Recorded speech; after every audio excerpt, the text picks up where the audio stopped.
अगर आपके पास Fino payment bank का अकाउंट है या आप अकाउंट खुलवाना चाहते हैं या फिर आप फिनो पेमेंट बैंक का ग्राहक सेवा केंद्र यानी बैंकिंग पॉइंट लेना चाहते हैं तो आज आपको हमारा ये वीडियो एक बार ज़रूर देखना। पहले मैं एक शॉर्ट इंट्रोडक्शन दे देता हूँ इस बैंक के बारे में। बहुत से लोग इस फिनो पेमेंट बैंक को नहीं जानते हैं, तो मैं बता देता हूँ। ये एक पेमेंट बैंक है और इस बैंक की ब्रांचेस नहीं होती हैं। आरबीआई की गाइडलाइन के अनुसार जो पेमेंट्स बैंक्स हैं वो ब्रांचलेस बैंकें होती हैं, यानी इनकी ब्रांच पब्लिक के लिए नहीं होती हैं और ये बैंकें जो है एटीएम भी नहीं देती हैं।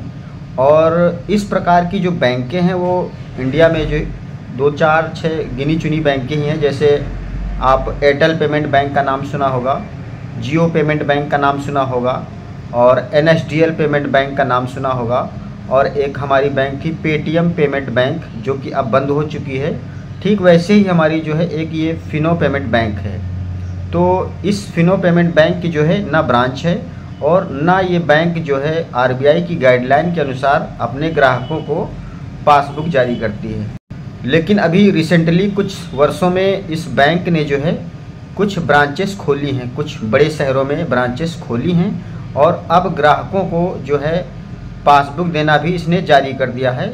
इसी वजह से जो ये ग्रामीण क्षेत्रों में जो है अब फिनो पेमेंट बैंक के अकाउंट्स काफ़ी देखने को मिलते हैं।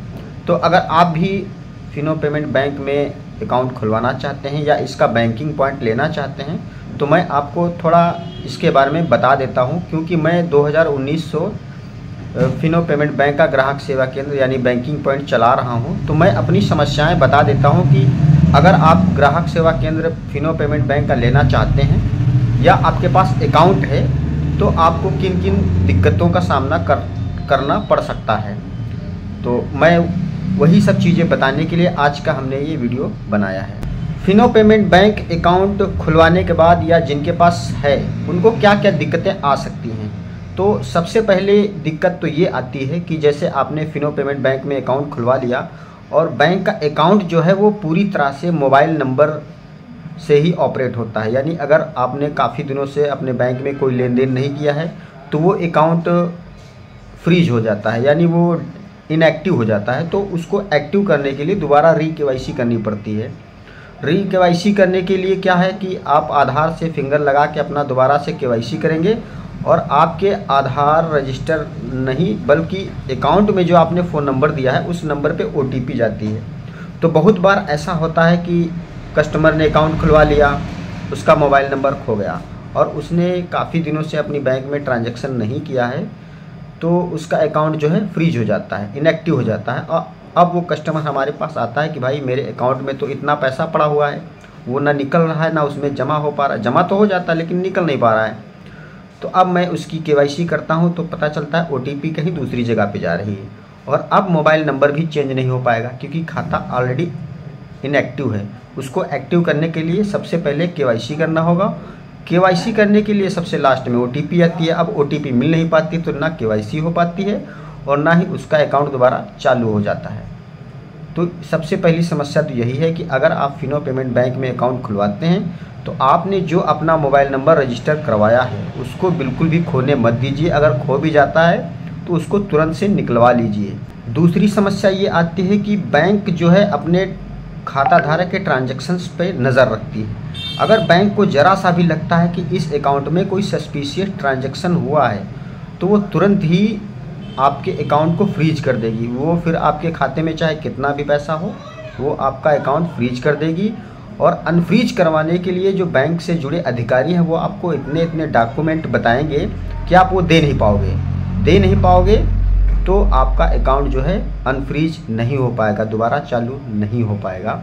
तो ये भी एक समस्या आती है क्योंकि मान लीजिए मेरे से आजकल गूगल पे फ़ोन पे बहुत चल रहा है। बहुत से लोग बोलते हैं भाई डाल दो नंबर पे, अब इसने डाल दिया। अब वो पैसा बंदे ने कहाँ से कमाया है, किस ऐप से कमाया है, वो पैसा आपके अकाउंट में आ गया है। बैंक ने क्या किया, उसका भी अकाउंट ब्लॉक किया और आपका भी अकाउंट ब्लॉक किया। लेकिन आपको नहीं पता है कि उस बंदे ने कहाँ से पैसा लाया। आपने तो पैसा लिया लेकिन आपका इस चक्कर में अकाउंट ब्लॉक हो गया।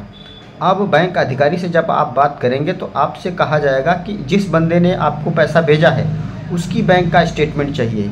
कि वो पैसा कहाँ से लाया, वो हमें दीजिए, तब आपका अकाउंट एक्टिव किया जाएगा, और वो आप दे नहीं पाएंगे।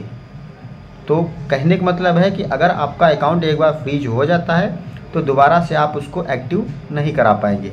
तीसरी दिक्कतों का जो सामना मुझे करने को मिला है वो मैं बता देता हूँ। मान लीजिए मैंने किसी का अकाउंट खोला, ठीक ठाक बंदा है, खाते में अच्छा लेन देन करता है और उसके खाते में 20-50 हज़ार रुपये हमेशा पड़ा रहता है।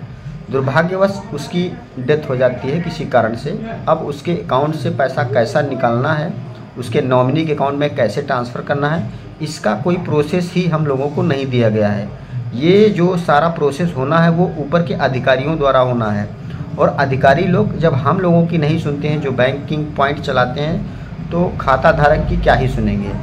तो ये भी एक मेजर दिक्कत आती है कि भाई अगर किसी बंदे ने अकाउंट खुलवाया है, प्रॉपर वो चला रहा है, तो कभी न कभी उस खाता धारक की मृत्यु तो होगी ही होगी। अब उसके नॉमिनी को पैसा कैसे दिया जाएगा, इसका कोई प्रोसेस हम लोगों को नहीं बताया गया है, और ना ही उस बैंकिंग पोर्टल में ऐसा कुछ दिया गया है कि हम उसके नॉमिनी को पैसा दे सकें। और कस्टमर को हम ये भी नहीं बोल सकते कि आप ब्रांच जाइए, क्योंकि इसकी ब्रांचेस ही नहीं होती हैं। तो इन सारी समस्याओं को देखते हुए आप लोगों को एक बार विचार अवश्य करना है कि बाई चांस मृत्यु का कोई भरोसा नहीं, कभी भी किसी के साथ हो सकता है। अगर आप फिनो पेमेंट बैंक में अकाउंट खुलवाए हैं तो उसमें ज़्यादा पैसा ना रखें, इतना रखें कि अगर वो अकाउंट फ्रीज भी हो जाए तो हमें कोई विशेष आर्थिक स्थिति नुकसान का सामना ना करना पड़े। तो ये अकाउंट जो है बहुत ही बैंक तो बिल्कुल सही है, लेकिन इसके अधिकारी जो है सपोर्ट नहीं करते हैं, जिस वजह से इस बैंक की जो है रेपुटेशन मार्केट में बहुत ही दिन पर दिन खराब होती चली जा रही है। बैंकिंग आउटलेट जितने लोग चला रहे हैं उनसे संपर्क अधिकारी सिर्फ इसलिए रखते हैं कि ताकि उनको ज़्यादा से ज़्यादा बिलिंग मिल सके। बिलिंग का मतलब ये होता है कि अगर आप डिस्ट्रीब्यूटर से लिए हुए हैं इस बैंक की, तो आपके पास अधिकारी आएंगे, आपकी समस्याओं का समाधान ना करते हुए हर महीने आपको सिर्फ यही बताएंगे कि इस महीने 5 MATM बिचवा दीजिए, या आप बेचें या न बेचें अपने नाम से बिलिंग करा लीजिए। फिंगरप्रिंट का भी कभी प्रेशर दिया जाएगा। अगर आप उनकी बातों का इग्नोर करेंगे तो आपका कॉल नहीं उठाया जाएगा, भविष्य में आपकी क्वेरीज़ का समाधान नहीं किया जाएगा। तो जो अधिकारी हैं उनका पूरे महीने का टारगेट सिर्फ यही रहता है कौन अधिकारी ज़्यादा से ज़्यादा बिलिंग दे रहा है।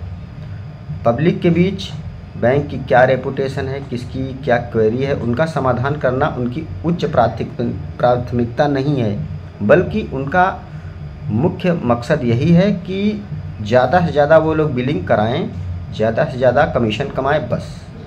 लास्ट पॉइंट रह गया है बताने के लिए, वो भी आपको लाइव दिखा देता हूँ कि ऐसा फ्रॉड अक्सर होता रहता है, जो कि मैं आपको स्क्रीन पे एक PDF को शेयर करके आपको जानकारी देना चाहता हूँ। तो आप इसको देखिए और समझिए। ये रही हमारी कंप्यूटर की स्क्रीन। इस पर आपको थोड़ा मैं जूम करके दिखाना चाहूँगा कि मेरे साथ क्या हुआ। देखिए, मैंने लास्ट ट्रांजैक्शन किया है 26/1/2025 को 4:53 ऊपर से सेकंड नंबर पर AEPS कैश विड्रॉल। ठीक है, कितने का किया है वो भी दिखाता हूँ। ये मैंने 2000 का ट्रांजैक्शन किया है AEPS के माध्यम से, तो 2000 और मेरे बैंकिंग पोर्टल में ऐड हो गया और 9,281 रुपया हो गया। उसके बाद 3 रुपया 92 पैसे का मेरा ट्रांजैक्शन कमीशन मिला है, जो कि टोटल अमाउंट हो गया 9,284 रुपया 92 पैसा। और ऊपर अकाउंट में देखिए, अकाउंट बैलेंस जहां लिखा हुआ वहां पर आ रहा है 9,275 रुपया, और ये मैं 2 घंटे के बाद चेक कर रहा हूँ। 2 घंटे के बाद अगर कोई कमीशन वमीशन तो तुरंत सेटल हो गया, लेकिन ये बीच का जो 8 या 9 रुपया था मार्जिन, वो कहाँ गया?